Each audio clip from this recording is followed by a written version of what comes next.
नमस्कार मित्रों, मैं विनय पाठक दिल्ली आईएएस के इस डिजिटल प्लेटफॉर्म में आप सभी का स्वागत करता हूं। जैसा कि आप स्क्रीन में देख पा रहे हैं, आज मैं आप सबके साथ आर्थिक सर्वेक्षण 2023-24 की चर्चा को लेकर जुड़ रहा हूं। और आर्थिक सर्वेक्षण शब्द सुनकर ही हमारे मन में ये ख्याल आता है कि ये बार बार ऐसा लगता है कि बहुत ज़्यादा डिजिट पर आधारित है, बहुत डिजिट को लाख करोड़ में, परसेंटेज में, पॉइंट में हमको याद करना पड़ेगा या रटना पड़ेगा। तो वास्तविकता में ये अवधारणा गलत है।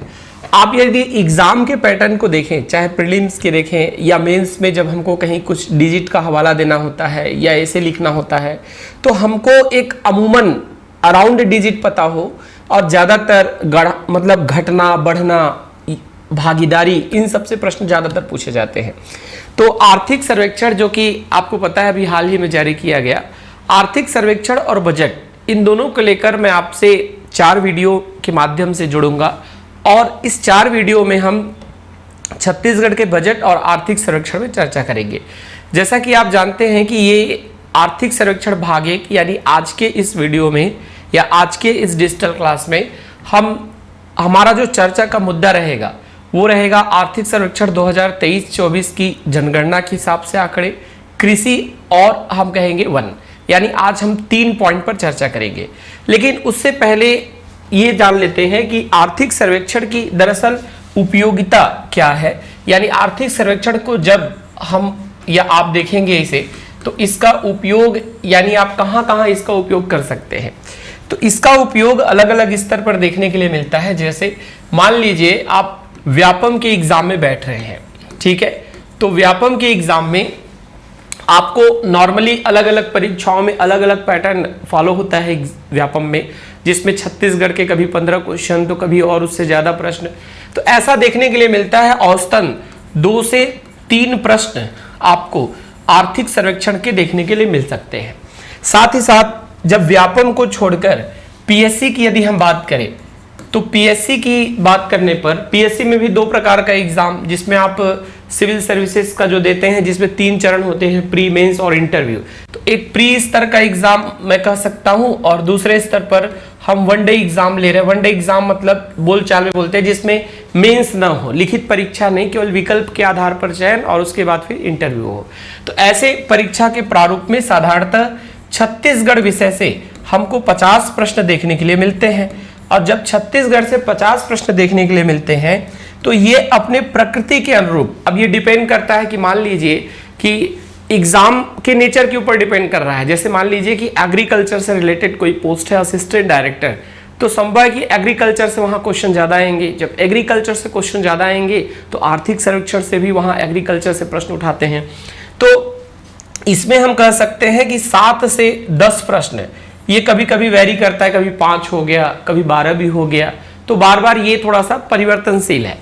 यदि आप पीएससी के ही एक दूसरे चरण की बात करें, जिसमें हम कहेंगे मेंस, तो जब आप मेंस में जाते हैं तो आप देखते हैं छत्तीसगढ़ का भूगोल, छत्तीसगढ़ का भूगोल और छत्तीसगढ़ की अर्थव्यवस्था। ये पेपर नंबर 5 जो दिया जाता है, उस पेपर नंबर 5 में छत्तीसगढ़ का भूगोल और छत्तीसगढ़ की अर्थव्यवस्था आती है। तो इसमें आपको कोई भी उत्तर लिखते समय, मान लीजिए राजकीय आय से संबंधित प्रश्न पूछा या और कहीं से प्रश्न आ रहे हैं, तो उन प्रश्नों पर आपको आंकड़े जो प्रस्तुत करने की आवश्यकता होगी, उन आंकड़ों का सोर्स आपको आर्थिक सर्वेक्षण के माध्यम से प्राप्त होता है। साथ ही साथ मान लीजिए एक सबसे बड़ा सेगमेंट आता है, जिसको हम कह सकते हैं ऐसे या निबंध। जब आप निबंध लिख रहे होते हैं, किसी भी विषय पर निबंध की बात करें, जैसे मान लीजिए आपको पता है कि आपके जो सिविल सर्विस एग्जाम है, उसमें निबंध 3 क्लास में क्लासीफाई है। एक इंटरनेशनल मुद्दे हैं, राष्ट्रीय है, और एक राजकीय मुद्दे छत्तीसगढ़ से जुड़े हुए हैं। तो छत्तीसगढ़ से अमूमन 2 आपको ऑप्शन में मिल जाते हैं। तो यहाँ पर जब हम ये देखते हैं कि छत्तीसगढ़ से संबंधित निबंध लिखना हो, जैसे कृषि की स्थिति छत्तीसगढ़ में, या आप किसी भी परिस्थिति, महिलाओं की स्थिति, महिलाओं का विकास, या शिक्षा से संबंधित, स्वास्थ्य से संबंधित अलग अलग पहलुओं में आपके जब निबंध आते हैं, तो आपको 2 एक दृष्टिकोण रखना होता है, एक सकारात्मक और एक नकारात्मक। इन दोनों दृष्टिकोण में जो आप बातों को वहां पर प्रस्तुत करेंगे, जो आप अपनी विचारधारा को उस ऐसे में लिखेंगे, उस विचारधारा के स्पष्टीकरण के तौर पर या उसको जोर देने के लिए आपको जिन आंकड़ों की आवश्यकता होगी वो आंकड़े कहीं न कहीं हमको आर्थिक सर्वेक्षण से प्राप्त होते हैं। यानी यदि हम आर्थिक सर्वेक्षण की बात करें तो आर्थिक सर्वेक्षण आपके व्यापम से लेकर चाहे प्रीलिम्स हो, मेंस हो या निबंध हो, इन सभी में आर्थिक सर्वेक्षण उपयोग में आते हैं। अब समस्या ये रहती है कि आर्थिक सर्वेक्षण को हम पढ़े कैसे।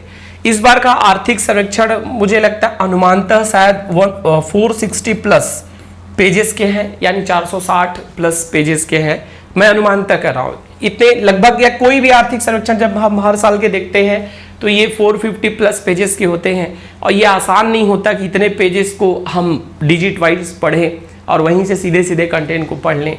तो जब हम इतने पेजेस को पढ़ते हैं, अच्छा ये पेजेस में भी ये दिक्कत ये रहती है कि 5 वर्षों के, 6 वर्षों के, 7 वर्षों के आंकड़े दिए रहते हैं और सब परसेंटेज में, लाख करोड़ में आंकड़े हैं। तो किन आंकड़ों को पढ़ें, किन को स्किप करें, कौन से एग्जाम पॉइंट ऑफ व्यू से ज़्यादा इंपॉर्टेंट है, कौन से नहीं है, इनको जानना जरूरी हो जाता है।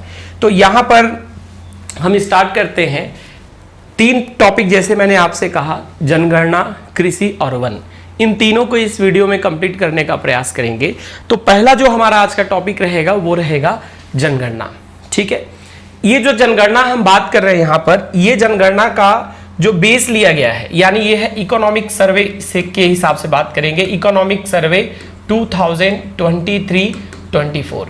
ठीक है, अब आपको पता ही है कि आर्थिक सर्वेक्षण जो होता है वो बीते हुए वर्ष का आर्थिक दस्तावेज है, जबकि बजट जो है आगामी वर्ष का आर्थिक नीति होती है, यानी जो नेक्स्ट ईयर के लिए प्लान लाया जाता है, जो आर्थिक प्रारूप बनाया जाता है, उसे बजट, और बीते हुए वर्ष का आर्थिक सर्वेक्षण कहलाता है। ठीक है, तो जब आप छत्तीसगढ़ की जनगणना की बात करेंगे तो यहां पर आपको पता होगा कि जनगणना 2011 के अनुसार छत्तीसगढ़ की जनसंख्या 2,55,45,198 थी। ठीक है, यानी इसको अगर हम एक पॉइंट वाइज लें तो हम कह सकते हैं 2.55 करोड़ थी। ठीक है, लेकिन ये जनसंख्या आज के समय में ये ऐसा कहा जा रहा है कि आर्थिक सर्वेक्षण के अनुसार ये जनसंख्या 3,05,24,000 हो गई है। यानी ये 2,55,00,000 से बढ़कर अनुमानतः कितनी हो गई है, 3,05,24,000। यदि आप इसमें ग्रोथ देखें, यानी जनगणना 2011 और वर्तमान की स्थिति, यानी 2023-24 की स्थिति के बेस लेकर चलेंगे आप, तो आप पाएंगे कि ये लगभग 19.5% की जनसंख्या में वृद्धि को दर्शाता है। 19.5% ग्रोथ रेट है जनसंख्या में। ये ग्रोथ रेट ईयरली नहीं है, ओवरऑल परसेंटेज बता रहा हूं, जो 2011 से 2023 के बीच में तुलना की जा रही है। साथ ही साथ यहां पर जो बेस दिया गया है वो सोर्स है नेशनल कमीशन ऑफ पॉपुलेशन, परिवार एवं स्वास्थ्य कल्याण मंत्रालय, health and family welfare ministry के माध्यम से ये रिपोर्ट है। और यहां पर हम बात करेंगे तो छत्तीसगढ़ राज्य का लिंगानुपात यानी प्रति 1000 पुरुषों में महिलाओं की संख्या, तो छत्तीसगढ़ राज्य का लिंगानुपात जहां जनगणना 2011 में हमको 991 देखने के लिए मिल रहा था, वो वर्तमान स्थिति में 992 हो गया, यानी एक बढ़ा है। जबकि इससे ठीक पहले जो आर्थिक सर्वेक्षण आया था, उस आर्थिक सर्वेक्षण में बहुत चिंताजनक स्थिति दिख रही थी, हमको 955-56 के आसपास दिख रही थी, लेकिन अभी ये लिंगानुपात 992, यानी 1000 पुरुषों में 992 औसतन छत्तीसगढ़ में महिलाओं की संख्या है। साथ ही साथ अगर यहां पर कार्यशील जनसंख्या प्रतिशत की बात करें तो छत्तीसगढ़ में अमूमन कहा जाए तो 100 में 49 लोग कार्यशील हैं। कार्यशील यहां पर जो जनसंख्या प्रतिशत आ रहा है वो 48.72 है, तो अनुमानतः मैं यहाँ पे 49% कह रहा हूँ। तो यहाँ पर आपको 3 फैक्ट जानने होंगे। पहला, वर्तमान में आर्थिक सर्वेक्षण के अनुसार छत्तीसगढ़ की जनसंख्या 3,05,24,000 है। ठीक है। दूसरा, लिंगानुपात छत्तीसगढ़ का 992 है और कार्यशील जनसंख्या 48.72% है। जब इस कार्यशील जनसंख्या की हम बात करेंगे, फिर 2 भाग में ये टूटता है कि पुरुषों में कार्यशीलता की प्रतिशत और महिलाओं में कार्यशीलता की प्रतिशत क्या है। तो छत्तीसगढ़ में ओवरऑल तो 48.72 है, लेकिन पुरुषों में 57.97% पुरुष कार्यशील हैं और महिलाओं में 39.40% महिलाएं जो हैं वो कार्यशील हैं। तो यहां पर अगर ज्यादा इंपॉर्टेंस की बात की जाए तो ये वाला डिजिट इंपॉर्टेंट हो जाता है, यानी एनी हाउ आपको ऑन एन एवरेज पता होना चाहिए। और इसको कई बार क्या होता है हम रटते हैं, रटना नहीं है, आपको अनुमानता याद रखना है कि 49 के आसपास प्रतिशत में जो छत्तीसगढ़ की वो कार्यशील जनसंख्या है। ठीक है, इसके बाद आप आगे बढ़ेंगे तो यहां पर मल्टी डायमेंशनल पॉवर्टी इंडेक्स, जिसको हम कहेंगे बहुआयामी गरीबी सूचकांक की बात की जाएगी। और बार बार ये छत्तीसगढ़ राज्य भारत के पृष्ठभूमि में हमेशा एक गरीब राज्य के तौर पर तुलना किया जा रहा था, या ऐसा इसको बार बार गरीब राज्य के एक श्रेणी में रखा जा रहा था। लेकिन अभी एक रिपोर्ट जो लास्ट दो कंपैरेटिवली एक रिपोर्ट है, ये एक है national family health survey report 4 और एक है national family health service report 5। ये दो संस्करण हैं, दोनों में नवीनतम जो है वो national health family survey report 5 है। इसके अनुसार छत्तीसगढ़ में जो यहां पर बहुआयामी गरीबी सूचकांक है, ठीक है, ये है 0.07, ठीक, ओवरऑल, जिसमें यदि मैं ग्रामीण की बात करूंगा तो ये है 0.084, यानी ये सूचकांक जितना ज्यादा जीरो के निकट जाएगा, ठीक है, उतना ही गरीबी कम है, और जितना ज्यादा वो बढ़ते जाएगा उतनी गरीबी क्या है, अधिक है। ठीक है, इसी प्रकार से यदि शहरी बात करेंगे तो आपको ऐसा याद करना है, छत्तीसगढ़ में शहरी गरीबी जो सूचकांक में इंडेक्स में जो वैल्यू आता है वो 0.019 है, और जो ग्रामीण है वो 0.084 है, ओवरऑल जो है 0.07 है। इसी के आधार पर यदि हम गरीबी की बात करें तो सबसे ज्यादा गरीबी बिहार में है और ये है 0.16, ठीक, जितना एक पे पहुंच गया मतलब ओवरऑल मार्क्स एक है इसके, तो एक के हिसाब से इसको नंबरिंग दिया जा रहा है। मेघालय 0.133, झारखंड 0.131, उसके बाद न्यूनतम जो हम बात करेंगे कि न्यूनतम यहां पर जो अंक प्राप्त किया गया है वो है केरल का 0.002, गोवा 0.003 और तमिलनाडु 0.009। तो आपको इसमें क्या याद रखना है, पहली बात तो इसमें क्रम याद कर लीजिएगा, सबसे कम केरल, उसके बाद गोवा, फिर तमिलनाडु। केरल का डिजिट भी याद कर लीजिएगा 0.002, और उसके बाद आपको यहां से याद करने हैं तो सबसे ज्यादा बिहार 0.16, उसके बाद मेघालय, फिर है आपका झारखंड, और छत्तीसगढ़ में है 0.07। ठीक है, कितना है छत्तीसगढ़ में 0.07। ठीक, आगे बढ़ते हैं फिर हम। नेक्स्ट है कि जिलेवार जनसंख्या। आपको पता है कि छत्तीसगढ़ राज्य में वर्तमान में 33 जिले हैं, 33 डिस्ट्रिक्ट्स हैं यहाँ पर। तो 33 जिलों में जनगणना 2011 जब हुई थी, यानी ये बात कर रहे हैं 2011 की स्थिति में, तो उस समय जिलों की संख्या की स्थिति कुछ और थी। तो उस समय के हिसाब से हम देखेंगे तो सबसे अधिक जनसंख्या रायपुर, फिर दुर्ग, फिर बिलासपुर था। इसको कई लोग कोड बनाकर पढ़ते हैं रादुबी, ठीक है, तो वो आपकी स्वेच्छा के हिसाब से आप कुछ भी कोड बनाकर पढ़ें। तो सबसे अधिक जनसंख्या रायपुर, फिर दुर्ग और फिर क्या था, बिलासपुर। न्यूनतम जनसंख्या की बात कर रहे थे तो नारायणपुर, सुकमा और बीजापुर है। ये तो आर्थिक सर्वेक्षण मतलब ये आप तो जनगणना में पढ़ते ही हैं।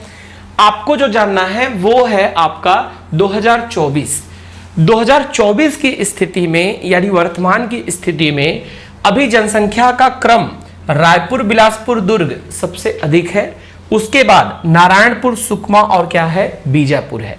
यानी छत्तीसगढ़ में सबसे अधिक जनसंख्या जो निवास करती है वो रायपुर जिले में निवास करती है, और सबसे कम जनसंख्या जो निवास करती है वो नारायणपुर जिले में निवास करती है।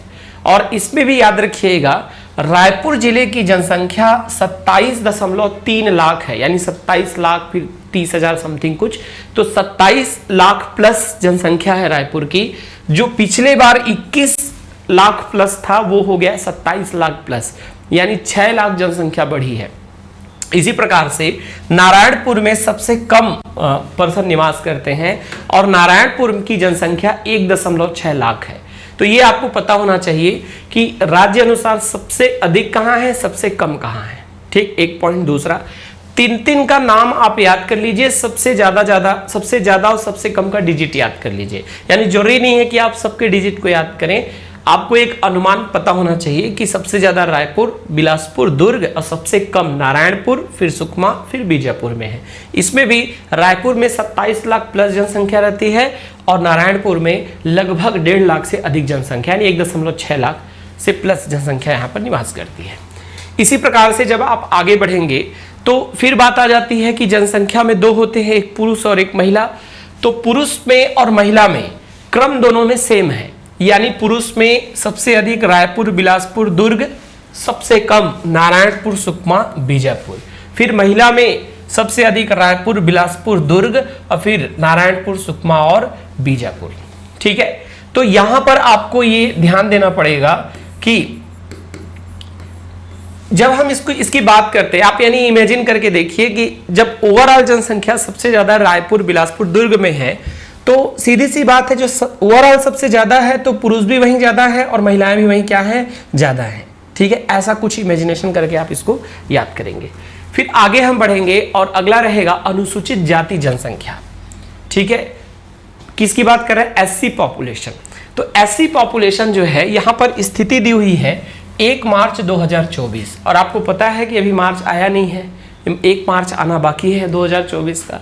तो ये जो आंकड़े आर्थिक सर्वेक्षण में आए हैं, मतलब एक अनुमान लगाया जा रहा है कि 1 मार्च तक स्थिति कुछ इस प्रकार से होगी। ठीक है, तो 1 मार्च 2024 की स्थिति में राज्य की अनुसूचित जाति जनसंख्या सबसे अधिक एससी जो है निवास करते हैं रायपुर में, फिर बिलासपुर में और 3rd नंबर पर आता है बलौदाबाजार। यानी अनुसूचित जाति सबसे अधिक रायपुर, बिलासपुर, बलौदाबाजार। रायपुर में 4,70,000, बिलासपुर में 4,66,000, बलौदाबाजार में 3,47,000। फिर से वही बात आती है कि आपको इसको डिजिट के साथ याद करना है, यानी आप एटलीस्ट कम से कम आप रायपुर को याद कर लीजिए कि रायपुर में 4,70,000 प्लस अनुसूचित जाति निवास करती है।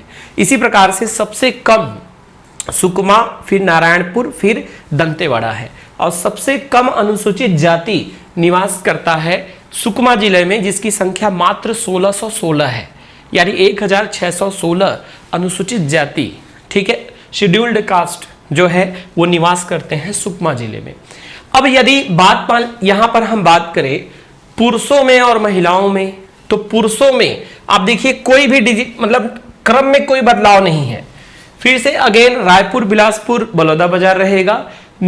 महिलाओं में भी फिर से अगेन वही रहेगा, रायपुर, बिलासपुर, बलौदाबाजार। आपको डिजिट नहीं प्रिपेयर करना है, डिजिट को छोड़ दीजिए। यहां के डिजिट से कहीं ज्यादा इंपॉर्टेंस यहां का डिजिट रखता है।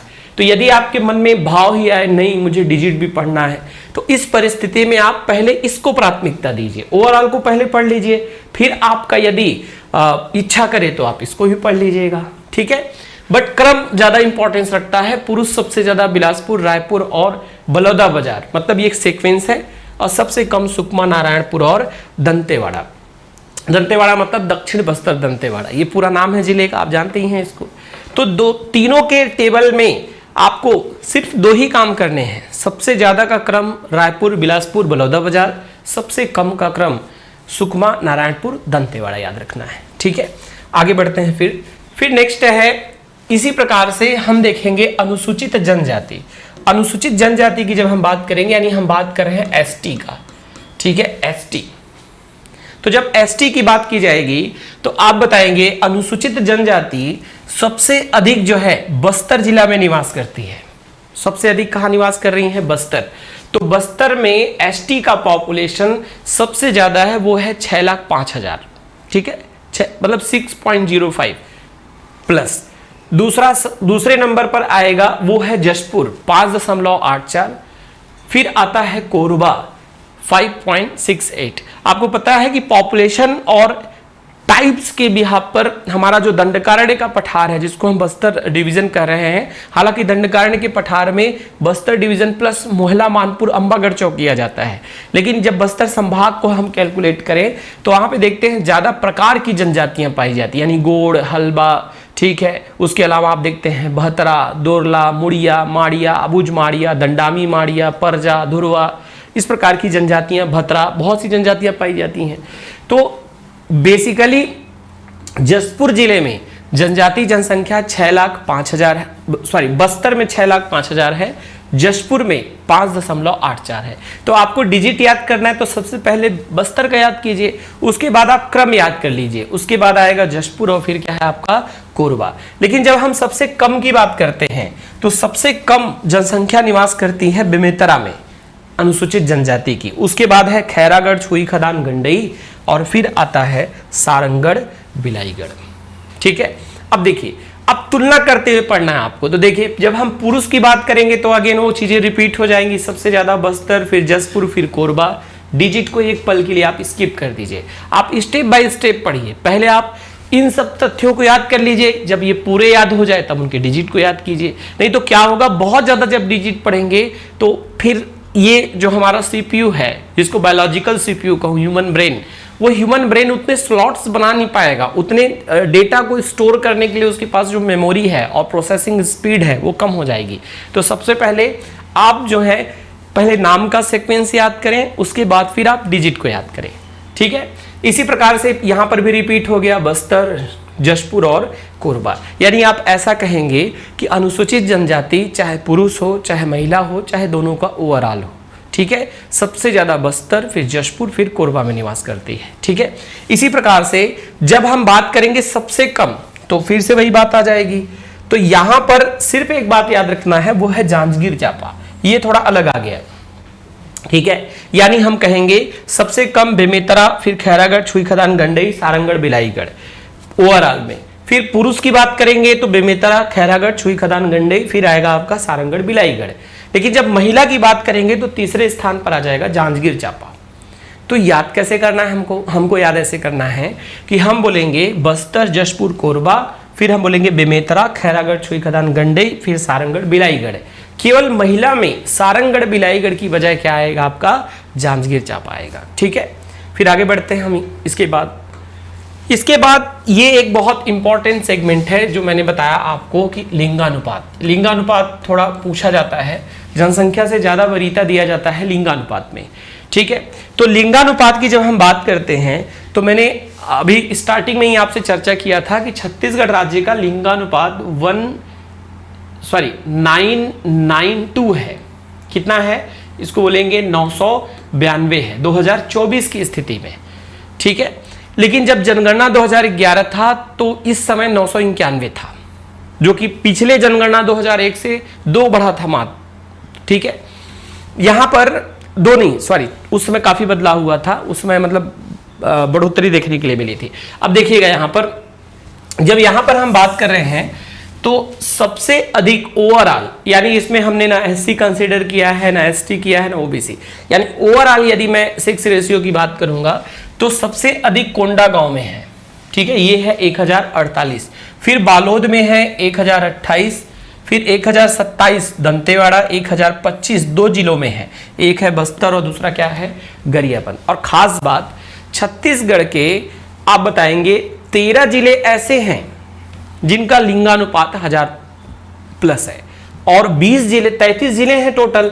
तो किसी को एक को याद कर लीजिए, 13 जिलों का लिंगानुपात 1000 से अधिक है तो 33 में 13 घटा देंगे तो 20 जिलों का लिंगानुपात 1000 से कम है। कई बार इस प्रकार के प्रश्न पूछे जाते हैं। मान लीजिए इसी को कूट में करना हो तो आपसे पूछेगा सबसे ज्यादा लिंगानुपात कोंडा गांव का है, सत्य है। सबसे कम लिंगानुपात मुंगेली का है, असत्य है। फिर 13 जिलों में लिंगानुपात 1000 से अधिक है, सत्य है। तो इस प्रकार से प्रश्न एग्जाम में पूछे जाते हैं। तो आप बताएंगे कि जब क्रम आपको याद रहे तो कई बार क्या होता है, 2 तरीके का आपको काम करना होता है। आप पढ़ते हैं पहले जिले का नाम, फिर डिजिट पढ़ते हैं।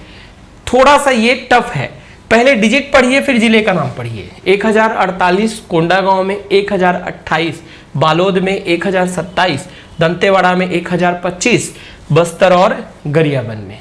ठीक है, इसी प्रकार से सबसे कम लिंगानुपात जांजगीर चांपा का है, ये है 964, यानी हम कहेंगे 964। इसके बाद आता है मुंगेली 966, बिलासपुर 967, बीजापुर 971, कोरबा 973। और 1000 से नीचे लिंगानुपात हमको कितना देखने के लिए मिलेगा, 20 जिले में देखने के लिए मिलेगा। तो ओवरऑल में मैं इसको इसलिए ज्यादा बढ़ाया क्योंकि कई बार हमको सुमेलित कीजिए के क्वेश्चन बनते हैं, तो कम से कम मुझे ऐसा अनुमान है कि आप 33 जिले का तो रटना बहुत मुश्किल है और उतना ही पढ़ना चाहिए जो हम एग्जाम में रिकॉल कर पाए या एग्जाम में बना पाए। वैसे पढ़ने से कोई मतलब नहीं है कि हम 33 जिला का रटे और एग्जाम में हमसे कुछ याद ना आए। तो बेटर है कि आप सबसे पहले चरण में आप शुरू के 3 सबसे ज्यादा और 3 सबसे कम याद कीजिए, बाद में आप 2 और बढ़ा लीजिएगा, 5 सबसे ज्यादा 5 सबसे कम, एक ऐसा 10 आप अमूमन याद कर लीजिए, इससे ज्यादा मत प्रयास कीजिए, ठीक है। फिर आगे आता है जिसको हम कहेंगे अनुसूचित जाति, एससी की यहां पर बात करेंगे। तो अब लिंगानुपात बढ़ेगा, ऐसा देखा गया है कि ओवरऑल लिंगानुपात कम होता है, एससी का फिर ज्यादा होगा, फिर एसटी का उससे भी ज्यादा हो जाएगा। तो देखिए बस्तर का आप बताएंगे कि 1054 सबसे ज्यादा जो देखने के लिए मिल रहा है वो किसका देखने के लिए मिल रहा है, बस्तर का कितना है 1054। फिर आता है राजनांदगांव 1049, फिर है बालोद 1047, फिर है खैरागढ़ छुई खदान गंडई 1039। यानी सबसे ज्यादा बस्तर, फिर है आपका राजनांदगांव, फिर है आपका बालोद। और सबसे कम की बात करेंगे तो सुकमा 753, सुकमा में सबसे कम लिंगानुपात देखने के लिए मिल रहा है अनुसूचित जाति में 753, यानी सुकमा जिले में 1000 पुरुषों में केवल 753 महिलाएं हैं। फिर बीजापुर 916, नारायणपुर 950, फिर दंतेवाड़ा 960 और बलरामपुर 962। वही कॉन्सेप्ट यूज करना है, शुरू में 3 सबसे ज्यादा और 3 सबसे कम। इसके बाद बताएंगे छत्तीसगढ़ में कुल 33 जिले हैं, तो आप बताएंगे 16 जिले ऐसे हैं जिनका लिंगानुपात 1000 प्लस है, और 33 में जब 16 को घटाएंगे तो आप बताएंगे 17 जिले ऐसे हैं जिनका लिंगानुपात 1000 माइनस है। यानी ओवरऑल में हम बात किए तो हमने कहा 13 जिले 1000 प्लस लिंगानुपात रखते हैं। जब अनुसूचित जाति की बात किए तो हम कहें 13 जिले जो होते हैं 1000, सॉरी 13 नहीं, कितने हैं 16 जिले 1000 प्लस हैं। जब 16 जिले 1000 प्लस हैं तो आप 33 में माइनस करके बताएंगे 17 जिले 1000 माइनस है, ठीक है। और वही तरीका याद करना है, पहले डिजिट पढ़िए 154, तो आपका आंसर आना चाहिए बस्तर, फिर 149 राजनांदगांव, फिर 147 बालोद, ठीक है। अब इसको कई प्रकार से कोड भी जैसे बना सकते हैं, ठीक है, जैसे आपने बस्तर, राजनांदगांव, बालोद, हालांकि कोड इतनी ज्यादा बन जाएंगे ना फिर वो पजल्ड हो जाएगा, उसको तैयार करने के लिए भी एक कोड लग जाएगा, तो ये काफी कॉम्प्लिकेटेड हो जाएगा। फिर भी यदि आप उचित समझें तो आप बना लीजिएगा, कोई इसमें बड़ी बात नहीं है, ठीक है। आगे बढ़ते हैं फिर हम, अगला है सेम इसी प्रारूप में देखेंगे अनुसूचित जनजाति। अनुसूचित जनजाति यानी एसटी। जब एसटी में लिंगानुपात की बात की जाएगी तो हम बताएंगे एसटी में लिंगानुपात सबसे ज्यादा दंतेवाड़ा में है 175, ठीक है। उसके बाद है कोंडागांव 1069, फिर है मोहला मानपुर अंबागढ़ चौकी 1051, फिर है बालोद 1050, फिर है कांकेर 1049। और जब सबसे कम की बात करते हैं तो फिर जांजगीर चांपा 965, फिर रहेगा दुर्ग 987, उसके बाद रहेगा कोरिया 994, फिर रहेगा 995 बलरामपुर, 998 बेमेतरा। और लास्ट पॉइंट, छत्तीसगढ़ में 26 जिले ऐसे हैं जिनमें अनुसूचित जनजाति का लिंगानुपात 1000 प्लस है, और 26 को जब आप माइनस करेंगे तो कहेंगे 7 जिले ऐसे हैं जिनका लिंगानुपात आपका 1000 से कम है, और इन 7 में से 5 तो यहीं आ गए हैं आपके, ठीक है। तो आपको ऐसा कुछ याद रखना है, 3-3 का पेयर बना के याद कीजिए, ठीक है, कि सामान्य में ओवरऑल में मिलाकर लिंगानुपात शुरू में 3 सबसे ज्यादा, फिर 3 सबसे कम, एससी में 3 सबसे ज्यादा 3 सबसे कम, और फिर एसटी में 3 सबसे ज्यादा 3 सबसे कम, इस प्रकार से याद करेंगे, ठीक है। चलिए आगे बढ़ते हैं फिर हम। उसके बाद स्थिति आती है कार्यशील जनसंख्या। तो कार्यशील जनसंख्या की बात करेंगे तो आपको तो शुरू में ही बताया गया था छत्तीसगढ़ में कार्यशील जनसंख्या कितना है 48.72, अराउंड इतना ही था। एक बार मैं इस पेज में आता हूं जिसको हम कहेंगे ये लगभग 48 कार्यशील जनसंख्या में हम शुरू में देखे थे, ये 48.72 था, ठीक है। इसी के हिसाब से आप इसको बताना है आपको कि यह सबसे ज्यादा कार्यशील जनसंख्या शक्ति जिले में दिखती है। शक्ति जिले में 61.01% है, यानी 100 में 61 लोगों के आसपास जो है कार्यशील है। ठीक है। उसके बाद जशपुर दूसरे नंबर पर आता है जिसमें 60.81% है। तो ये शक्ति जिला जब नहीं बना था उससे पहले जशपुर ही टॉप पर था, क्योंकि शक्ति जिला जांजगीर चांपा के साथ था, तो जांजगीर चांपा के साथ होने पर उसमें कार्यशील जनसंख्या कम हो जाता था। लेकिन अब शक्ति जिला अलग होने पर उसका एक सेपरेट आंकड़ा आ गया और सेपरेट आंकड़ा से पता चला कि उसमें कार्यशील जनसंख्या सबसे वर्तमान में ज्यादा है। फिर मोहला मानपुर अंबागढ़ चौकी 58.91%। सबसे कम की बात करेंगे तो सोचिए नगरीकरण शहरीकरण हमको ज्यादातर महानदी बेसिन में देखने के लिए मिलते हैं, और उसमें भी रायपुर, बिलासपुर, दुर्ग ये जिले थोड़े से नगरीकरण में अधिक है। लेकिन कार्यशील जनसंख्या सबसे कम यहाँ पर रायपुर में देखने के लिए मिल रही है, वो है 40.76%। फिर दूसरे नंबर पर दुर्ग है 41.91% और तीसरे नंबर पर मनेंद्रगढ़, चिरमिरी, भरतपुर है जिसको कहेंगे 42.48%। ठीक है, तीन तीन नाम आप याद कर ले। इसमें भी यदि आप शुरुआत में पहले स्टेप में पहले का डिजिट बस याद कीजिए, फिर दूसरी बार पढ़े तो दो को और बढ़ा लीजिए। तो सबसे पहले तो आप बेसिक तैयार करते जाइए, फिर उसके बाद उसमें क्या कीजिए, कंटेंट को बढ़ाइए। इसी प्रकार से जब पुरुष की कार्यशील जनसंख्या की हम बात करेंगे तो ये सबसे ज्यादा शक्ति, जशपुर, जांजगीर चांपा, और सबसे कम नारायणपुर, बलरामपुर और कबीरधाम आएगा। इसी प्रकार से जब महिला कार्यशील जनसंख्या की बात करेंगे तो सबसे ज्यादा कोंडागांव, मोहला मानपुर, अंबागढ़ चौकी और जशपुर आएगा, और सबसे कम की बात करेंगे तो दुर्ग, रायपुर और रायगढ़ आएगा। ठीक है, तो ये तीन तीन के सीक्वेंस में इसको आप क्या करेंगे, प्रिपेयर करेंगे। तो इस प्रकार से यहाँ पर यदि हम बात करें तो हमको लगभग जनगणना की ये फैक्ट इंपॉर्टेंट है जिनको हमको जानना था। साथ ही साथ इस बार आर्थिक सर्वेक्षण में आकांक्षी विकास खंड का रैंकिंग दिया हुआ है। ठीक है, यानी आप कहेंगे एस्पिरेंट ब्लॉक रैंकिंग दी हुई है, और जब एस्पिरेंट ब्लॉक रैंकिंग दी हुई है तो इसमें छत्तीसगढ़ के आकांक्षी विकास खंडों को शामिल किया गया है और इनके रैंक काफी बेहतर देखने के लिए मिले हैं। तो ओवरऑल जब देखेंगे तो आपको मिलता है रायचूर जिला में जो मस्की आता है वो पहला रैंक रखता है विकास खंड में आकांक्षी। ठीक है, तिरला जो कि धार जिला पड़ता है मध्य प्रदेश में वो दूसरा रैंक रखता है। अहेरी जो कि गढ़चिरौली महाराष्ट्र में पड़ता है वो तीसरा रैंक रखता है। इसमें आपको जानना ये है, शुरू के कम से कम आप तीन को याद कर लें। नारायणपुर जिले में जो ओरछा है, ठीक है, ये पहला, मतलब इसके अंतर्गत छत्तीसगढ़ में पहला और ओवरऑल इंडिया में 21वां रैंक रखता है। गरियाबंद जिले, मतलब गरियाबंद में, गरियाबंद की जब हम बात करेंगे तो उसमें गरियाबंद विकास खंड है वो 105वां रैंक रखता है। पौड़ी उपरोड़ा जिसको पढ़ते भी हैं आप छत्तीसगढ़ विषय में, तो पौड़ी उपरोड़ा जो है वो आपका 111वां रैंक रखता है। इसके बाद आप और विकास खंड का रैंकिंग आप जानना चाहें तो इसके पीडीएफ के मैं अवेलेबल कराऊंगा जिसमें आप इसको ओवरऑल आप देख लीजिएगा। ठीक है, चलिए आगे बढ़ते हैं। फिर हम इसके बाद जो हमारा जो मेन दूसरा टॉपिक आएगा वो रहेगा कृषि, एग्रीकल्चर। तो एग्रीकल्चर को लेकर हमको क्या क्या बातें जाननी होंगी, ये एक बहुत इंपॉर्टेंट टॉपिक हो जाता है एग्रीकल्चर। तो एग्रीकल्चर में हमको बेसिकली कुछ फैक्ट जानने हैं, जैसे छत्तीसगढ़ में लगभग 70-80% जनसंख्या कितनी है, 80%, 80% जनसंख्या कृषि एवं कृषि से जुड़े हुए कार्यों में संलग्न है। एक बार जनमन का आंकड़ा आया और जनमन के आंकड़े में दिया हुआ था कि छत्तीसगढ़ के 70% जनसंख्या कोर एग्रीकल्चर से जुड़ी है, यानी वो खेती किसानी करती है, और 10% जनसंख्या ऐसी है जो एग्रीकल्चरल रिलेटेड एक्टिविटी से जुड़ी है, जैसे राइस मिल, दाल मिल, अलग अलग मिल हैं उनमें कार्य करने वाले, जो कृषि विभाग से संबंधित जो कर्मचारी हैं, जो मंडी है उसमें कार्य करने वाले लोग, ये सब एग्रीकल्चर रिलेटेड एक्टिविटी से जुड़ेंगे। जैसे गौठान से जुड़ी हुई जो गतिविधियां हैं, प्रोसेसिंग सेंटर्स बनाए जा रहे थे बहुत से, वो सब क्या होगा, एग्रीकल्चर रिलेटेड एक्टिविटी में आएंगे।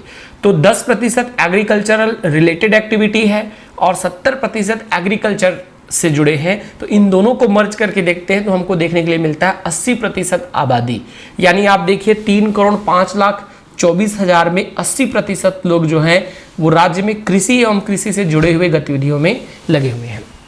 इसके साथ ही साथ छत्तीसगढ़ में 40,10,000 कृषक परिवार है। एग्रीकल्चरल फैमिली की बात करेंगे तो कितनी है यहाँ पर, 40,10,000, और इस 40,10,000 में 82% जो है लघु एवं सीमांत कृषक है। आप समझिएगा कि जो सीमांत कृषक होते हैं, जिनको हम यहाँ पर कहते हैं मार्जिनल लैंड होल्डर्स, ठीक है, इसके लिए शर्त यह है कि उनके पास 0 से 1 हेक्टेयर के बीच में कृषि योग्य भूमि होनी चाहिए। और जो लघु कृषक होते हैं इनका रेंज होता है 1 से 2 हेक्टेयर। यानी अल्टीमेटली हम कहना चाहें तो लघु एवं सीमांत कृषक की जब हम बात करेंगे तो हम कहेंगे कि उनके पास 0 से 2 हेक्टेयर की भूमि होनी चाहिए। छत्तीसगढ़ का जो agricultural land holding capacity on an average जो है वो 1.36 हेक्टेयर है। कितना है? 1.36 हेक्टेयर। और 1.36 हेक्टेयर जो है इटसेल्फ बिलोंग कर रहा है आपका किसमें? लघु में बिलोंग कर रहा है, यानी स्मॉल लैंड होल्डिंग एरिया में बिलोंग कर रहा है आपका। तो आप कहेंगे कि इसमें भी याद रखिएगा कि सीमांत जो कृषक हैं वो अकेले 59% है छत्तीसगढ़ में।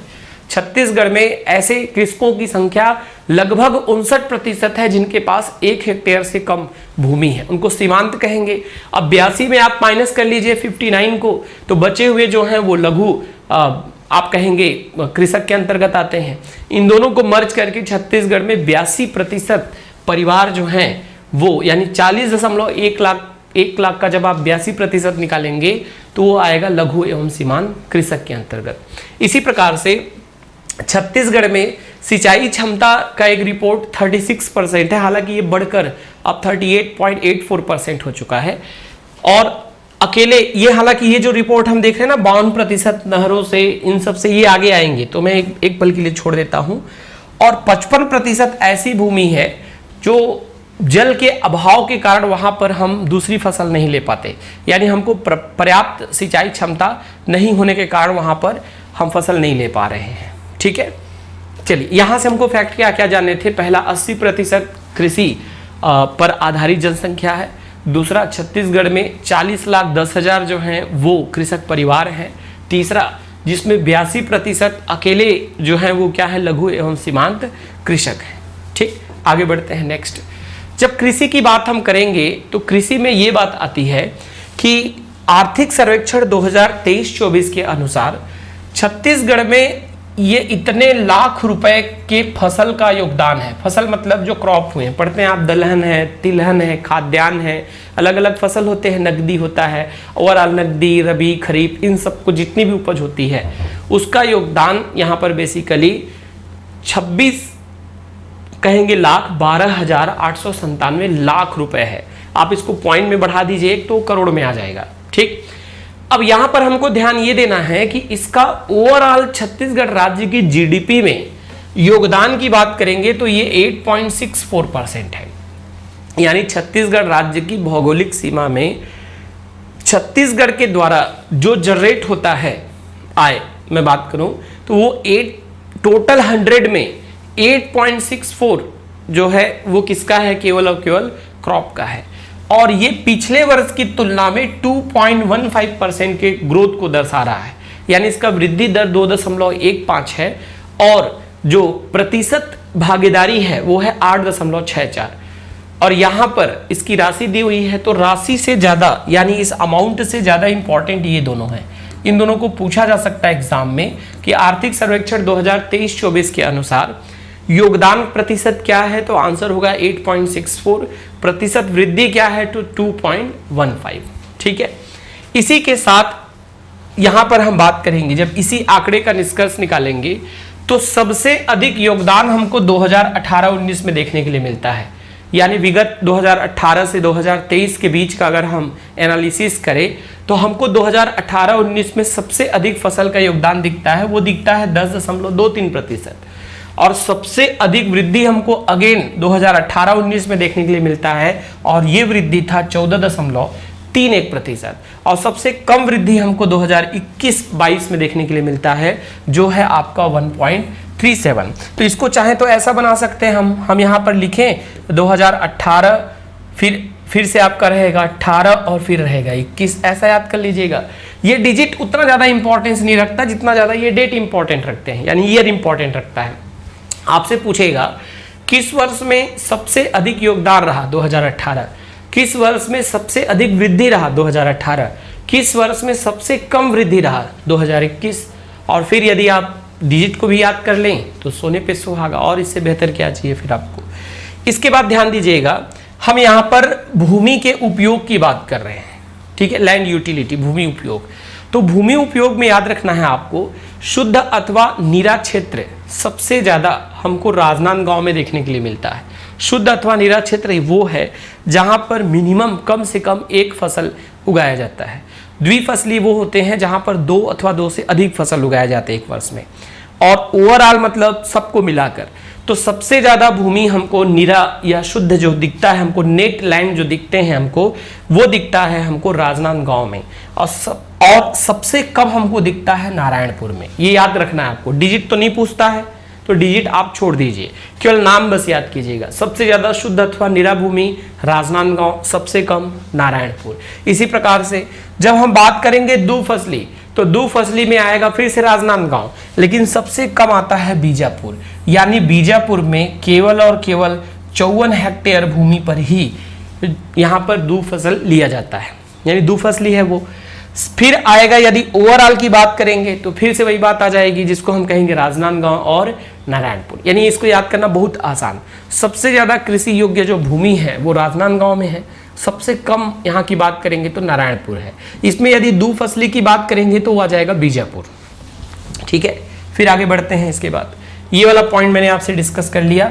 नेक्स्ट पर आते हैं। ध्यान दीजिएगा, अब हमको जानना है आपका फसलों का क्रम, अनाज अथवा खाद्यान्न। तो मैं इस बार आशा कर रहा था कि आर्थिक सर्वेक्षण 2023-24 में जस्ट पिछले के आंकड़े आएंगे। जैसे मतलब मान लीजिए ये दिया हुआ है यहां पर 2021-22 का दिया हुआ है, ठीक है। 22-23 का मैं एक्सपेक्ट कर रहा था, बट ये पिछले ही आंकड़े दिए हुए हैं तो आपके लिए और अच्छी बात है। जो पिछला वाला आप याद किए वही आपको याद करना होगा। जैसे यदि आप मान लीजिए व्यापम की परीक्षा दे रहे हैं तो आपको शुरू के 2 पता होने चाहिए। यानी आप कहेंगे कि छत्तीसगढ़ का प्रमुख खाद्यान्न फसल धान है, ठीक है, पहले नंबर पर। और दूसरी खाद्यान्न फसल जो है वो गेहूं है। लेकिन एक बात याद रखना पड़ेगा आपको, वो रहेगा क्षेत्र के आधार पर। क्षेत्र मतलब कि जितने क्षेत्र पर बोया जाता है या जितने क्षेत्र में इसका उपयोग किया जा रहा है उसमें धान पहला है और गेहूं दूसरा है। लेकिन जब उत्पादन की बात करेंगे तो गेहूं रिप्लेस हो जाता है मक्के से। यानी उत्पादन में दूसरा क्रम पर आएगा मक्का और गेहूं हो जाएगा तीसरे क्रम पर। यदि आप पीएससी का परीक्षा दे तो कभी कभी पीएससी में क्रम पूछ देता है, तो आपको क्रम पता होना चाहिए। तो क्षेत्र के हिसाब से हो जाएगा धान, गेहूं, मक्का, कोदो, कुटकी, छोटे अनाज, ज्वार और जौ। यानी हम इसको कहेंगे पैडी क्रॉप, या हम कह सकते हैं राइस, व्हीट, मैज, कोदो, कुटकी, course, small grain, jowar and जौ। ये सीक्वेंस आ जाएगा। अब सिर्फ यदि उत्पादन की बात करना होगा तो इन दोनों को इंटरचेंज करना है आपको, तो हो जाएगा धान, मक्का, गेहूं, कोदो, कुटकी, छोटे अनाज, ज्वार और जौ। ये डिजिट के पीछे नहीं जाना है आपको, ठीक है। उसके बाद ध्यान रखिएगा कि ठीक पिछले वर्ष की तुलना में यदि हम बात करें तो पिछले वर्ष की तुलना में 2 चीजें मात्र इसमें से बढ़ी हैं, बाकी सब घटी हैं। बढ़ा है आपका धान, क्योंकि धान का कटोरा है, उसको तो बढ़ना ही है समय के साथ। और दूसरा बढ़ा है आपका कोदो और कुटकी। तो याद रखना पड़ेगा आपको कि पिछले वर्ष की तुलना में खाद्यान्न में धान और कोदो कुटकी की मात्रा में वृद्धि हुई है, बाकी सभी में क्या हुआ है, कमी आया है। और सीक्वेंस की बात करेंगे तो क्षेत्र में धान, गेहूं, मक्का, कोदो, कुटकी, छोटे अनाज, ज्वार और जौ, ठीक। और जब हम उत्पादन की बात करेंगे तो आ जाएगा धान, मक्का, गेहूं, कोदो, कुटकी, छोटे अनाज, ज्वार और जौ। अब यहां पर जब हम इसकी बात करते हैं तिलहन की, तो आप लकी हैं, तिलहन के लिए दोनों क्रम सेम है, यानी उत्पादन में भी वही है और क्षेत्रफल में भी वही है।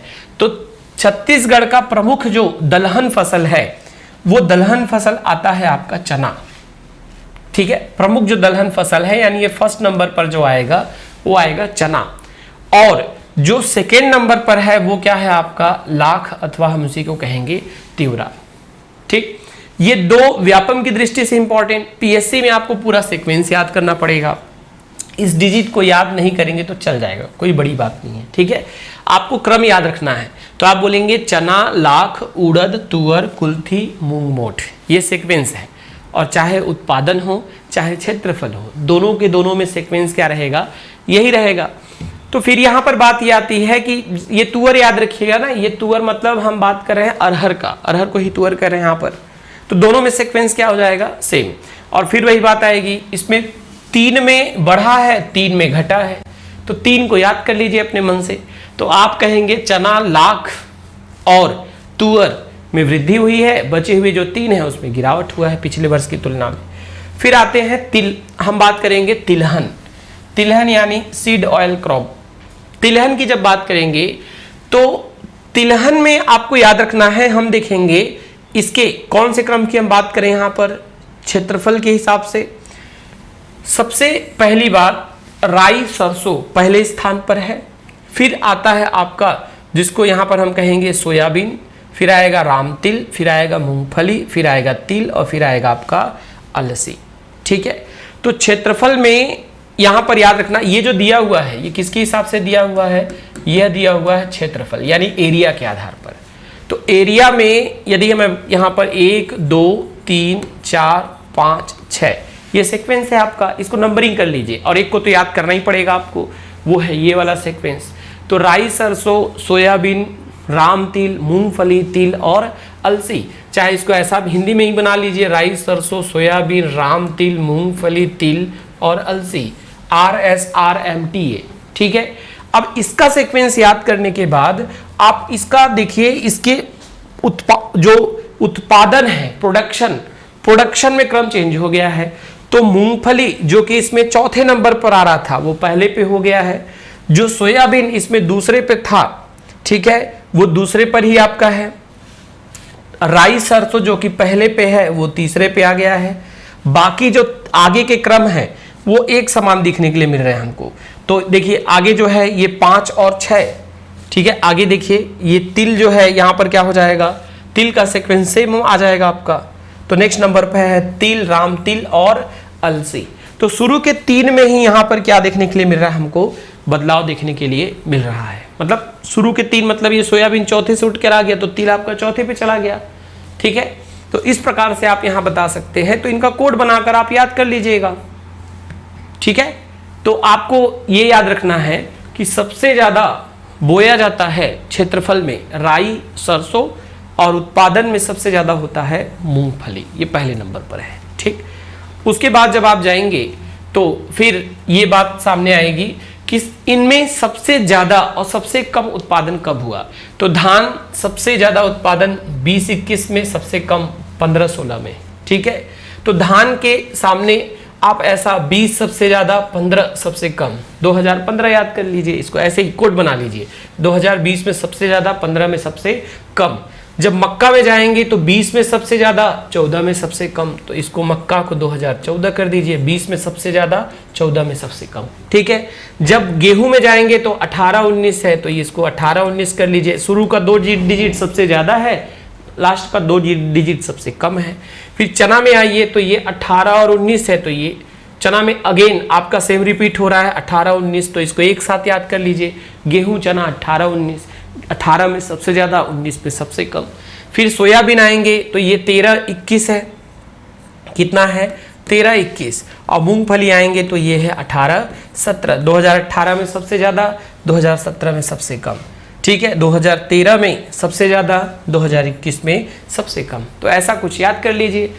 आप कहेंगे 20-15 धान का, 20-14 मक्का का, 18-19 गेहूं चना का, 13-21 सोयाबीन का, मूंगफली का 18-17। इस प्रकार से 2 डिजिट को मिक्स करके आप अभी से उसको नोट डाउन करेंगे और आप प्रिपेयर करते रहेंगे तो ये इसकी वैलिडिटी 1 साल है, यानी अगले साल फिर ये फरवरी में अपडेट होगा। तो बीच में आप प्रयास करें कि आपको दोबारा फिर पढ़ने की जरूरत न पड़े, उसके बीच में आपका एग्जाम निकल जाए।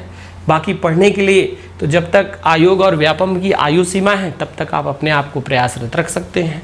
जब हम प्रमुख फसलों की बात करेंगे और यहाँ पर औसत उत्पादन की बात की जा रही है, तो औसत उत्पादन का संबंध ये है उत्पादकता से, प्रोडक्टिविटी से। प्रोडक्टिविटी यानी प्रति हेक्टेयर में कितने किलोग्राम उत्पादन हुआ। जैसे ध्यान समझिएगा, मैं ये कहना चाहता हूं, मान लीजिए धान को बोया जा रहा है। आप जानते हैं धान महानदी बेसिन में सबसे ज्यादा होता है, ठीक है, उसके अलावा पूर्वी बघेलखंड के पठार में कुछ मात्रा में, हमको दंडकारण्य में सबसे कम और पहाड़ प्रदेश में सबसे कम देखने के लिए मिलता है। तो जब धान को बोया जा रहा है तो आप कहेंगे कि प्रति टोटल जितना उत्पादन हुआ वो तो एक उत्पादन हो गया, हमने जितने क्षेत्र में बोया उसको जब टोटल में डिवाइड कर देंगे तो हमको निकलेगा उसकी उत्पादकता, प्रोडक्टिविटी, यानी प्रति हेक्टेयर में कितना। तो प्रति हेक्टेयर में सबसे ज्यादा उत्पादकता गन्ना का है।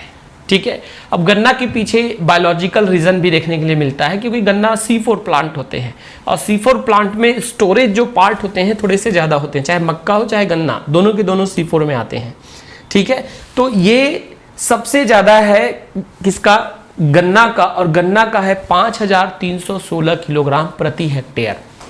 तो एग्जाम में पूछा जाता है सर्वाधिक उत्पादकता वाली फसल छत्तीसगढ़ की, तो पहले स्थान पर आएगा गन्ना, दूसरे में आएगा मक्का, तीसरे में आएगा धान और चौथे में आएगा गेहूं।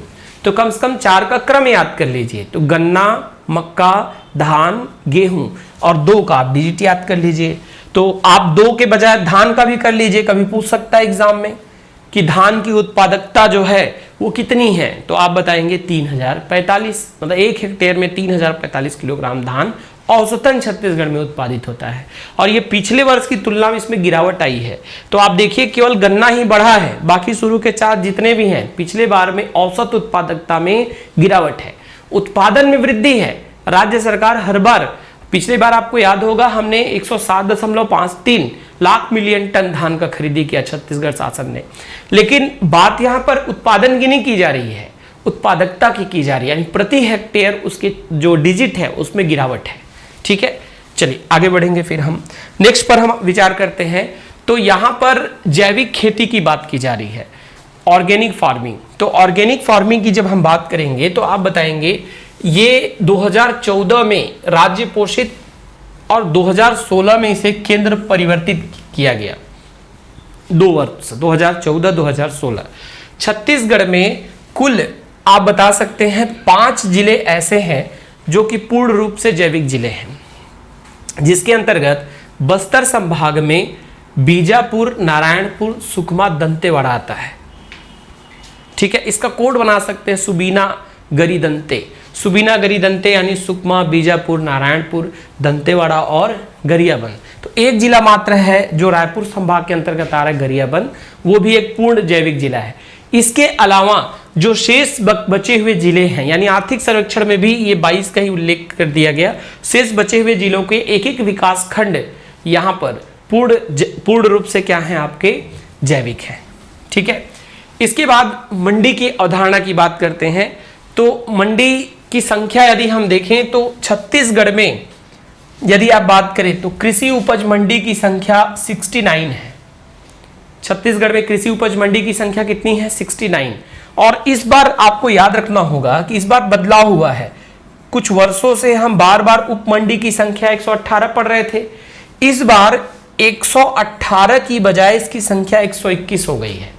यानी आर्थिक सर्वेक्षण 2023-24 के अनुसार कृषि उपज मंडी की संख्या तो उतनी ही है 69, लेकिन उप मंडी की संख्या 118 से बढ़कर 121 हो गई है। यदि इसके उद्देश्य को देखें तो उद्देश्य तो मेंस का पॉइंट हो जाता है। तो आप कहेंगे कृषकों को शोषण से बचाना, उनको सही मूल्य उपलब्ध कराना, समय अवधि में उपज की उचित मूल्य दिलाना और विपणन की सुविधा बढ़ाना, बिचौलियों का जो माध्यम जो बनते हैं उनको समाप्त करना, शोषण से बचाना, भ्रष्टाचार को कम करना, ऐसी कुछ चीज़ें आती हैं। साथ ही साथ विपणन को लेकर जागरूकता फैलाना। तो यहाँ पर ये दोनों डिजिट इंपॉर्टेंट हो जाते हैं। 121 उप मंडियां हैं और 69 जो है वो क्या है, कृषि उपज मंडी है। छत्तीसगढ़ में याद रखिएगा 5 जो है वो आदर्श कृषि उपज मंडी है। और आदर्श मतलब वो कह सकते हैं कि जो इंडियन स्तर पर जो एक नॉर्म्स बनाया गया है उनको कंटिन्यू फॉलो कर रहे हैं। इस पे धमतरी, कवर्धा, कुरूद, मुगौली, राजनांदगांव आता है। 5 मंडी एक बार रिपीट कर रहा हूँ, धमतरी, कवर्धा, कुरूद, मुगौली, राजनांदगांव। ठीक है, इसके बाद जब आप आगे बढ़ेंगे तो आप देखिए छत्तीसगढ़ को अलग अलग समय पर पुरस्कार दिया गया है, जैसे कृषि कर्मण पुरस्कार राष्ट्रीय स्तर पर दिया जाता है।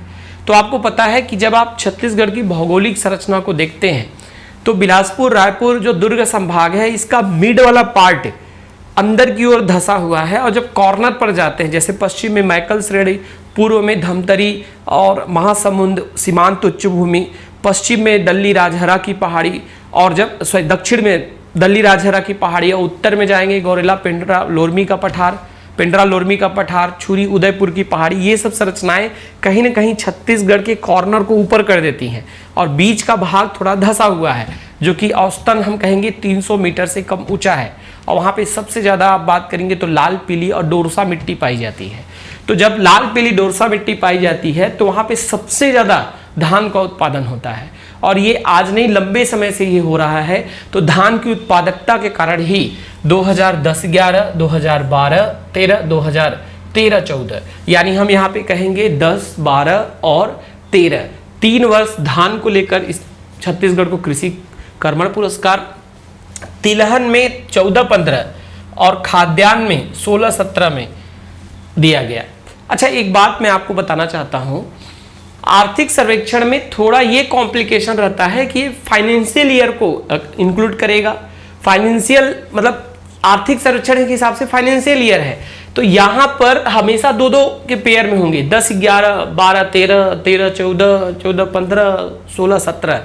आप पढ़ने की सहूलियत के हिसाब से इसको एक में कन्वर्ट कर लीजिए, यानी आप इसको 10 बोलिए, इसको 12 बोलिए, इसको आप 13 बोलिए और एक डिजिट तो आपको बढ़ाना ही है। तो पढ़ते समय उसको 10-11 पढ़ेंगे तो कॉम्प्लिकेटेड लगेगा, आप उसको 10 बोलकर पढ़िए, 12 पढ़िए, 13 पढ़िए और बाद में उसमें एक एक क्या कर दीजिए, आप बढ़ा दीजिए, क्योंकि वो फाइनेंशियल ईयर की बात की जा रही है। खाद्यान्न को लेकर 2016 में, ठीक है, और जब भी ये पुरस्कार दिया जाता है उसके साथ 5 करोड़ रुपए की राशि दी जाती है।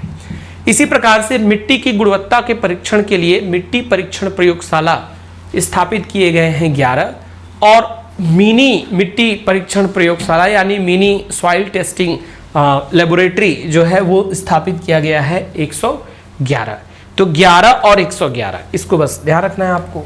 आगे बढ़ते हैं तो देखिए भारत में 585 कृषि उपज मंडियों को राष्ट्रीय कृषि बाजार से जोड़ा गया है, जिसको ई नाम कहते हैं, इलेक्ट्रॉनिक नेशनल, ठीक है, आप पढ़ते होंगे नाम, एक योजना है।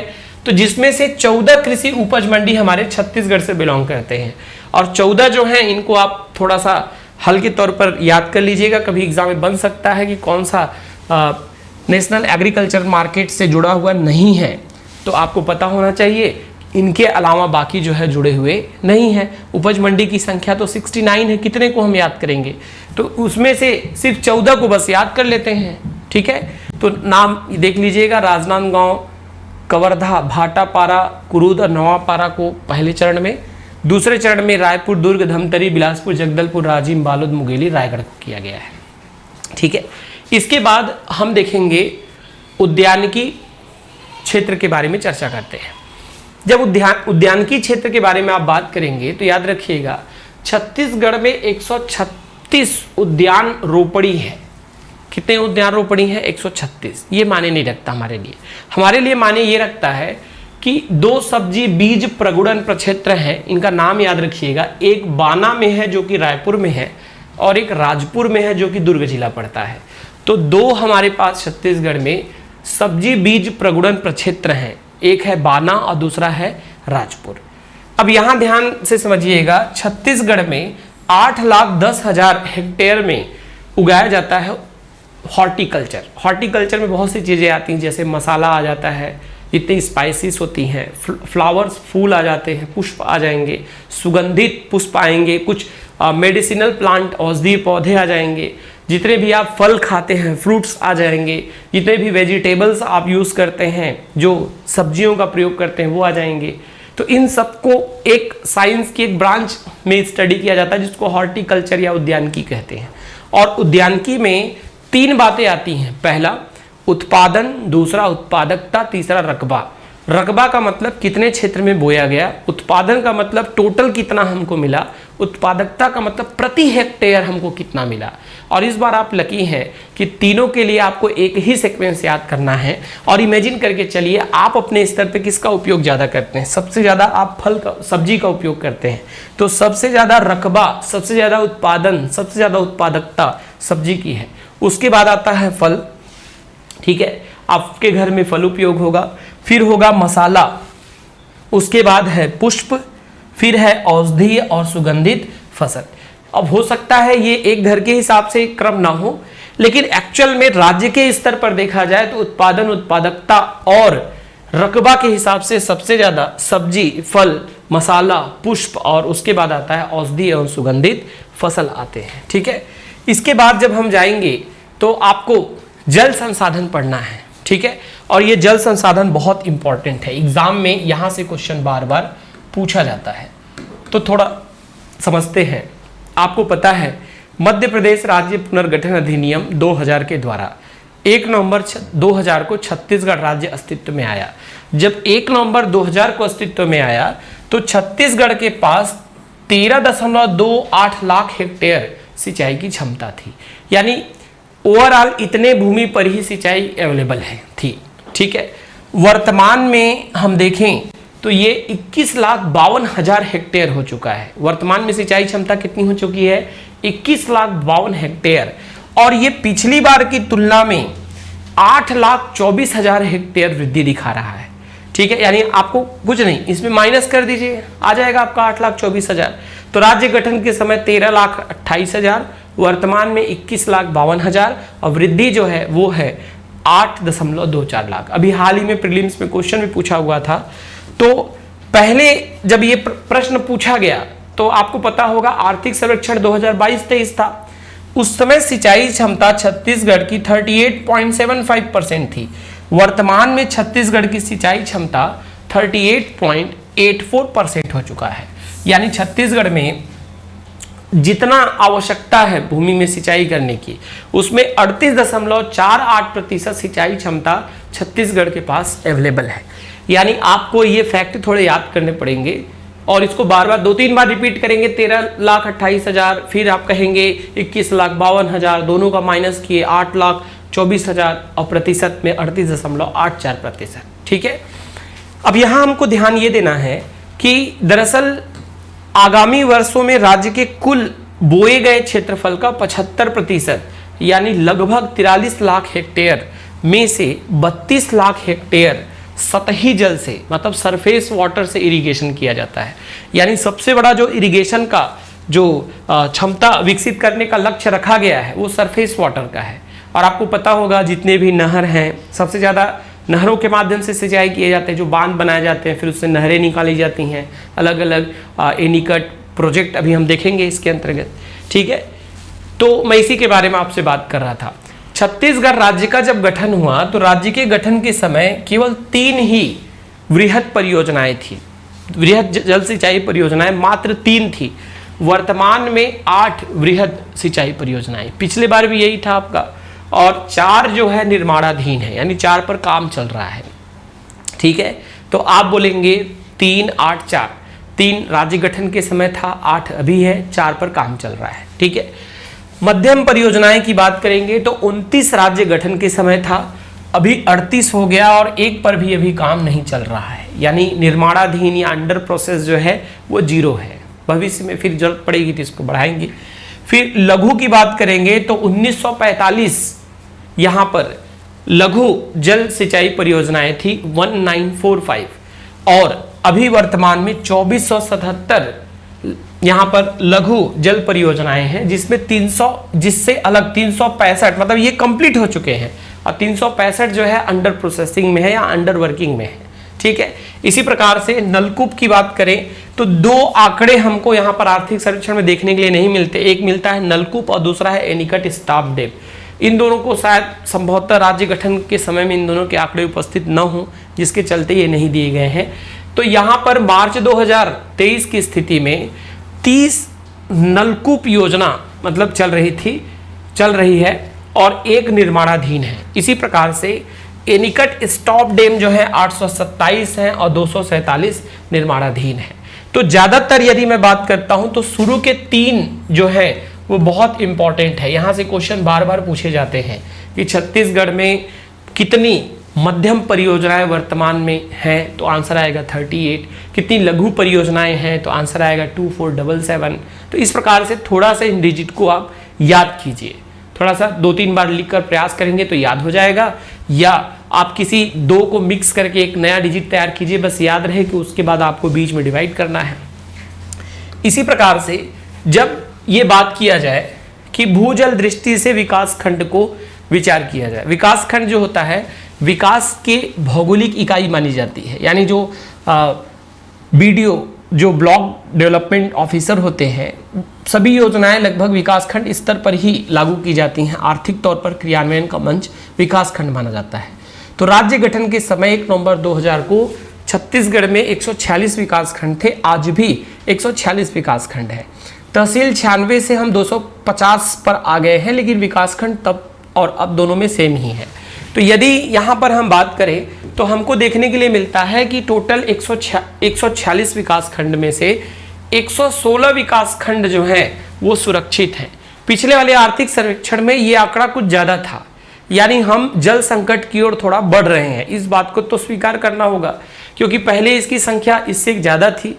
अब 24 ये चिंता की स्थिति है। 24 विकासखंड जो हैं वो पार्शियली क्रिटिकल हैं, यानी आंशिक तौर पर ये संकट में आ रहे हैं, और 6 ऐसे हैं जो कि पूर्ण रूप से संकट में हैं। पूर्ण रूप से संकट मतलब यहाँ पे जल की स्थिति बहुत ही जल्दी, मतलब बहुत ज़्यादा भयावह है। तो 116, 24 और 6, 116 सुरक्षित, 24 आपके आंशिक संकटपूर्ण, और 6 जो है वो कैसे हैं, संकटपूर्ण है, पूर्ण तौर से आपके जो है क्रिटिकल है। ठीक है। इसके बाद सिंचाई की यदि हम बात करें तो ये डिजिट आप मत याद कीजिए, बस इतना याद कीजिएगा, छत्तीसगढ़ में सबसे ज्यादा, आधे से ज्यादा यानी 56% के आसपास नहरों से सिंचाई की जाती है। नहर आप समझ पा रहे हैं। दूसरे में आप बताएंगे अदर्स को थोड़ा सा नलकूप एवं अन्य साधन आ रहा है 41%, 41.67। नलकूप मतलब जो ट्यूबवेल बोर किए हुए हैं वहां से पानी निकाल रहे हैं, अन्य कोई साधन का उपयोग कर रहे हैं। इसके अलावा फिर दूसरे क्रम पर आया आपका तालाब जो 1.53% है, फिर है आपका कुआं। तो आप क्रम याद रखिएगा, नहर, नलकूप सहित अन्य साधन, तालाब और कुआं, इनके माध्यम से छत्तीसगढ़ में सिंचाई चलती है। अब आपको जानना है सिंचाई के बारे में। ठीक है। तो जब सिंचाई की बात करेंगे तो छत्तीसगढ़ का क्षेत्रफल में सर्वाधिक सिंचित जिला जो आता है वो है जांजगीर चांपा, और प्रतिशत में भी जांजगीर चांपा सबसे ज्यादा है। जांजगीर चांपा में 84% सिंचाई क्षमता अवेलेबल है। ठीक है। तो यहां पर याद रखिएगा कि जांजगीर चांपा दोनों में, क्षेत्रफल में भी और प्रतिशत में भी सिंचाई में सबसे ज्यादा, जबकि क्षेत्रफल में सबसे कम नारायणपुर है और प्रतिशत में सबसे कम दंतेवाड़ा है। अब सोचिए कैसे आया होगा। क्षेत्रफल मतलब किसी जिले में इतना क्षेत्रफल सिंचाई क्षमता है, तो उसके हिसाब से कुल के टोटल छत्तीसगढ़ के सभी जिलों के हिसाब से तो क्षेत्रफल में नारायणपुर सबसे कम, लेकिन दंतेवाड़ा अपने जिले में सिंचाई कुल क्षेत्रफल और उसमें उपस्थित सिंचाई क्षमता के हिसाब से कैसा है, सबसे कम। तो प्रतिशत में दंतेवाड़ा सबसे कम है, प्रतिशत में यदि कुल की बात करेंगे सिंचाई तो जांजगीर चांपा सबसे ज्यादा है। क्षेत्रफल में जांजगीर चांपा सबसे ज्यादा है, प्रतिशत और क्षेत्रफल में सबसे कम नारायणपुर है। लेकिन जब यही हम बात करते हैं यहाँ पर, जिसको हम कहेंगे निरा सिंचित क्षेत्र, अभी मैंने निरा भूमि बताया था आपको, तो निरा सिंचित क्षेत्र की जब हम बात करेंगे तो इसके अंतर्गत सबसे ज्यादा अगेन जांजगीर चांपा आएगा, क्षेत्रफल में सबसे कम आएगा नारायणपुर। फिर से जब इसकी बात करेंगे प्रतिशत में तो सबसे ज्यादा जांजगीर चांपा और सबसे कम दंतेवाड़ा। लेकिन यहां पर याद रखिएगा जब निरा की बात की जाएगी तो जांजगीर चांपा में सिंचाई प्रतिशत 94% है, और जबकि ओवरऑल देखेंगे तो जांजगीर चांपा में सिंचाई प्रतिशत 84% है। यानी यहां पर हमको 10% के आसपास अंतर देखने के लिए मिलता है। ठीक है। फिर प्रधानमंत्री कृषि योजना, आपको पता है कि इसमें कुल 99 महत्वपूर्ण योजनाएं शामिल हैं, जिसमें 3 योजनाएं हमारी छत्तीसगढ़ की आती है। एक है केलो वृहद सिंचाई परियोजना, दूसरा है खारंग सिंचाई परियोजना, तीसरा है मनिहारी। इसको लंबे समय से पढ़ रहे हैं और बार बार एग्जाम में क्वेश्चन पूछा जा रहा है। इसी प्रकार से हम आएंगे पशुधन। तो 20वीं जो पशु संगणना हुई थी 2019 में, वो आंकड़े आज भी वही हैं, तो आपको बहुत ज़्यादा इसमें कॉम्प्लिकेटेड होने की जरूरत नहीं है। क्रम तो वही रहेंगे कि आपको पता है 1.59 करोड़ पशु हैं और 1.87 करोड़ कुक्कुट एवं बतख हैं। ठीक है, पक्षी हैं।